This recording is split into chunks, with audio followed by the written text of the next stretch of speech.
A gente não tem como competir com Flamengo e Palmeiras? É uma pergunta, uma afirmação? Cara, a gente vai precisar falar um pouco disso aqui nesse vídeo de resumão da rodada de número 6 do Campeonato Brasileiro. Sou Gabriel Amaral, sou jornalista, sou tricolor e, bem, claro, começo aqui esse vídeo falando de Flamengo e Palmeiras porque são os dois primeiros times do Campeonato Brasileiro. Mas a pergunta, na prática mesmo, ela é: a gente tem como competir pelo Campeonato Brasileiro? A gente conseguiria, além de um devaneio de torcedor, competir de fato para ser campeão brasileiro? Bem, vamos embora pro resumão da rodada. Deixe seu like aqui embaixo, se inscreve aqui no canal. Tá aí na tela a tabela do Campeonato Brasileiro nesse momento. Flamengo é líder com 14 pontos. Palmeiras, Red Bull Bragantino tem 13. Depois vem a sequência de 2 com 10. O Cruzeiro e o próprio Fluminense terminando na quinta posição. Ainda tem Internacional, Bahia com 9, Botafogo com 8, Ceará com 8, São Paulo, o único invicto, aliás, não é o único, né? Ele e o Flamengo são os dois invictos no campeonato com 8 pontos, só que o São Paulo tem 5 empates. Vasco, Corinthians, Juventude e Mirassol tem 7 pontos, o Mirassol sendo que só tem uma derrota e tem o segundo melhor ataque da Série A do Campeonato Brasileiro. Olha só, hein? Teve gente, tá? Nesse canal aqui, teve gente aqui no Raiz Tricolor, e aí fica aquele paralelo de que só eu falo aqui no Raiz Tricolor praticamente, que disse que o Mirassol ia estar muito mal. É, uma das piores defesas também, mas enfim. Fortaleza, Vitória e Atlético Mineiro tem 6 pontos apenas no Brasileirão, tá? Uma vitória só cada um. O Atlético Mineiro já abre o Z4, o Grêmio tem 5, o Santos tem 4 e o único time que não venceu no Brasileirão até agora é o Sport, com apenas 3 gols, o pior ataque da competição. Vamos jogo a jogo aqui agora, dar aquela passada rápida. Internacional 3-1 no Juventude. Para essa partida, eu cheguei a ver o gol do Internacional saindo, né? 2 do Vitor Gabriel, 1 do Borré. O Juventude chegou a abrir o placar e, enfim, que ano vai tendo o Alan Patrick até agora, vai domando, né? Os jogos ali da equipe do Internacional. E aí, com esse resultado, né, como eu falei, o Juventude, que até parecia vir fazendo um campeonato ok nas últimas 2 rodadas, deu uma complicada nos seus números, né? Empatou com o Mirassol, perdeu nessa rodada, já está há 3 rodadas sem ganhar. Obviamente é um time que não era para fazer parte de cima da tabela, como eu falei lá atrás, quando ele estava por ali. Já o Internacional chega a uma vitória, né, depois de um empate, e, enfim, talvez o Internacional tenha prometido mais do que era para ter, né? Enfim, vamos ver. Campanha até agora na Libertadores é uma campanha ok, né? Nada mais do que ok num grupo mais complicado, em que o líder é o Bahia. Vamos ver até que ponto o Roger Machado consegue levar esse time mirando em 3 frentes. Nessa semana, né, o Internacional joga a Copa do Brasil contra a equipe do Maracanã, né? Jogo no Beira-Rio nesta terça-feira.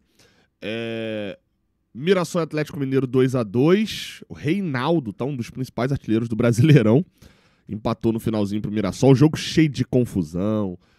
Pênalti marcado pro Atlético Mineiro. O Rony fazendo gol, né, mas sofrendo pênalti. Eu vi que foi muito criticado. Eu não vi esse jogo, que eu tava a caminho do Maracanã, do Engenhão pro Botafogo Fluminense. 2-2, o Atlético Mineiro, tá? O Atlético Mineiro com uma vitória em 6 jogos. Já vi muito, tá? E esse empate dá mais um ponto ao Mirassol. O Mirassol tem 7. Ainda acho que vai brigar pra não cair, tá? Apesar da brincadeira no início. Acho que o Mirassol é fortíssimo candidato a brigar contra o rebaixamento, tá? Mas tá um pouco melhor do que de fato se esperava, né? Se ele talvez esperasse que o Mirassol fizesse a pior campanha da história, ele só precisa de mais 10 pontos, né? Ceará e São Paulo 1-1. Um empate, mais um empate do São Paulo, né? São 6 jogos no Brasileirão, 5 empates. São Paulo, por enquanto, tá levando essa história de jogar a Libertadores. Tá indo bem no seu grupo, lá contra o Alianza Lima, o Libertad, venceu o Libertad essa semana. E agora vai na Copa do Brasil pegar o Náutico em casa, né? Antes de pegar o Fortaleza. Então, enfim, vamos ver como é que vai ser o desempenho do São Paulo depois desse empate com o Ceará fora de casa. Um bom público no Castelão, né? 46 mil pessoas, o Ceará voltando a botar um bom público. E sobre o Ceará, só uma questão é que eles seguem, né, na parte de cima, 8 pontos. Era um time também cotado muito por mim para poder brigar lá embaixo. E aí aquela história, não vai brigar lá embaixo? Vai, meu amigo. Provavelmente vai, mas já tá pontuando no início. Coisa que, por exemplo, o Sport não tá fazendo e não fez no sábado, porque empatou 0x0 com Fortaleza e deveria ter perdido, tá? Essa semana eu vou dar uma parada para poder ouvir mais conteúdos da galera que cobre o Sport, para ouvir um pouquinho mais, saber um pouquinho mais como é que eles estão jogando com o Pepa. Aparentemente o Pepa tá garantido até o próximo sábado no jogo contra o Fluminense, né? O treinador português que já treinou o Cruzeiro, tá sendo muito criticado por lá, mas o Yuri Romão, o presidente, deu entrevista garantindo ele lá. E era pra ter perdido, porque assim, a bola do jogo contra o Fortaleza, pra mim, a bola muito claramente entrou. E o Fortaleza perdeu 2 pontos nessa brincadeira e o Sport levou 1 injustamente. Mas enfim, né? O Fortaleza segue ainda na parte de baixo e é bizarro o fato, só sobre, eu falei do Sport, que é o próximo adversário do Fluminense, mas só pra vocês verem o quão bizarro foi aquela derrota do Fluminense pro Fortaleza, tá? E não tô falando aqui pra defender alguma coisa, não. Olha isso daqui, ó. Olha o Fortaleza na temporada. Deixa eu botar certinho aí com um zoom pra vocês verem, ó. O Fortaleza, aí, ó, empatou o último jogo com o Sport, o penúltimo com o Bucaramanga, perdeu pro Palmeiras. E aí você vem aqui, ó, e vai olhando os últimos jogos do Fortaleza, ó, daqui assim. Ó, perdeu pro Ceará, perdeu pro Souza, empatou com o Ceará, perdeu pro CRB, aí ganhou do Fluminense. Perdeu pro Racing, empatou com o Mirassol, tava empatando com o Colo-Colo no meio do segundo tempo, empatou com o Inter, perdeu pro Vitória, e aí vem aqueles outros 3 jogos que eu já mostrei. Ou seja, desde o dia 8 de março, e a gente já tá quase chegando em 8 de maio, quase 2 meses, jogando quarta e domingo direto, o Fortaleza só ganhou da gente. Desesperador, né?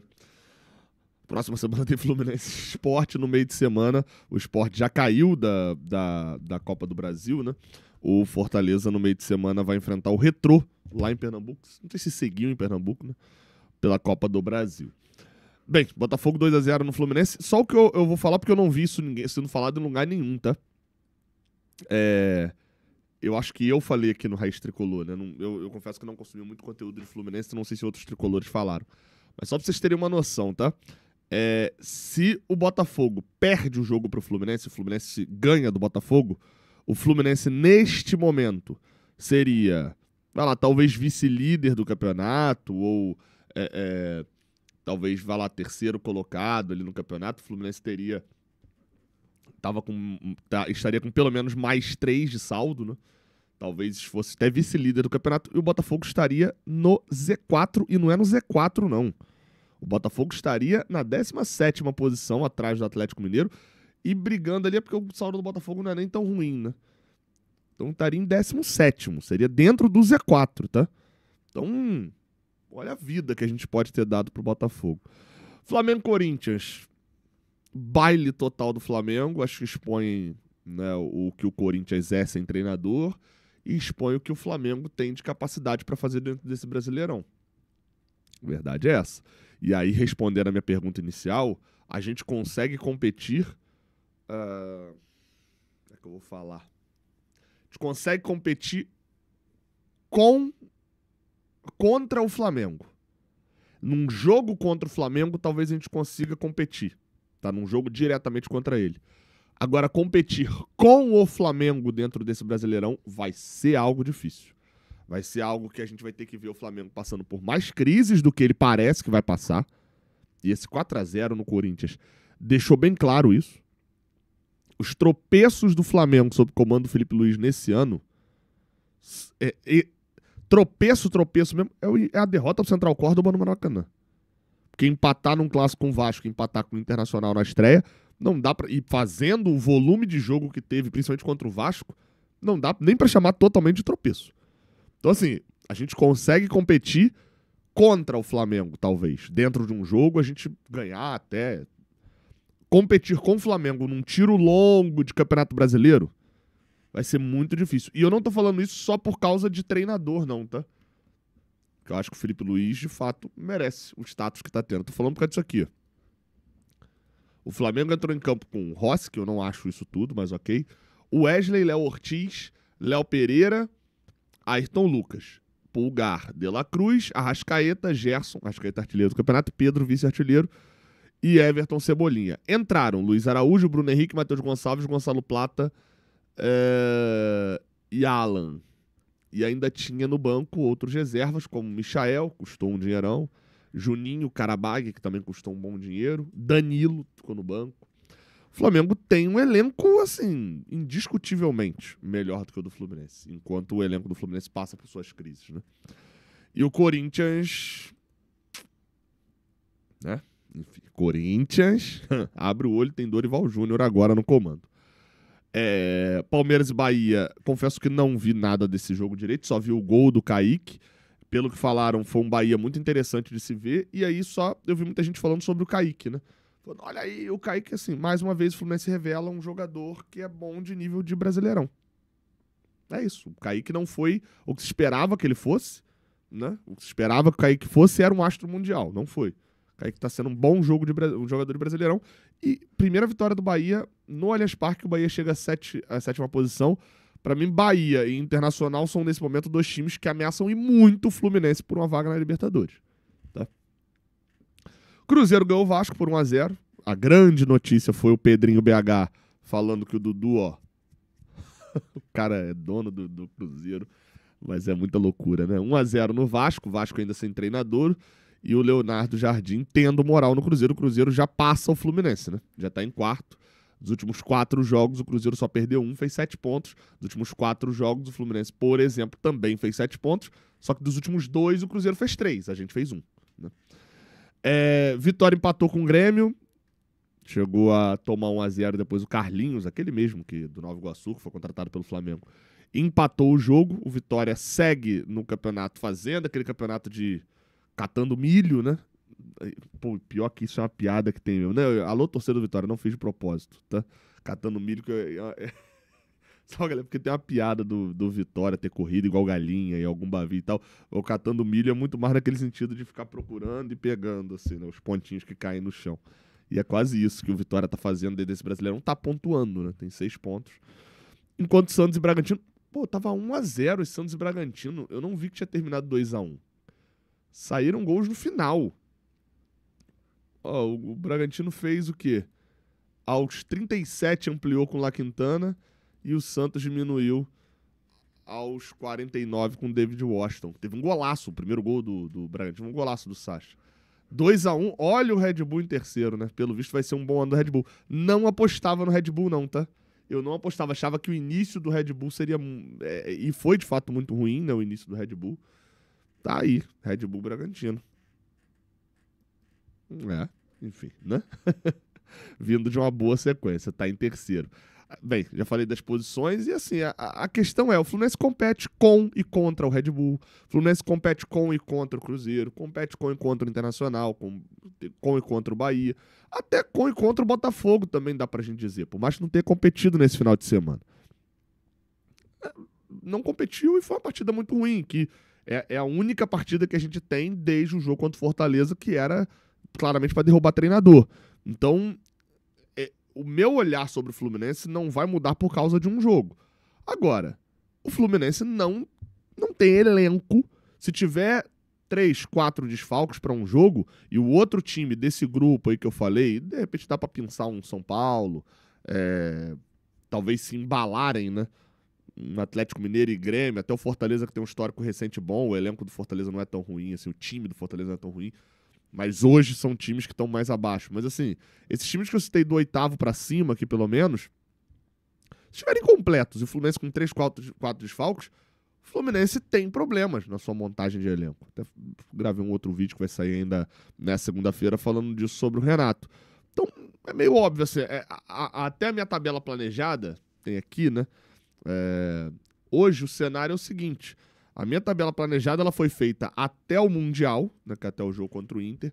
Esse planejamento inicial era pensando em Libertadores. Então, o que eu preciso aqui de Libertadores?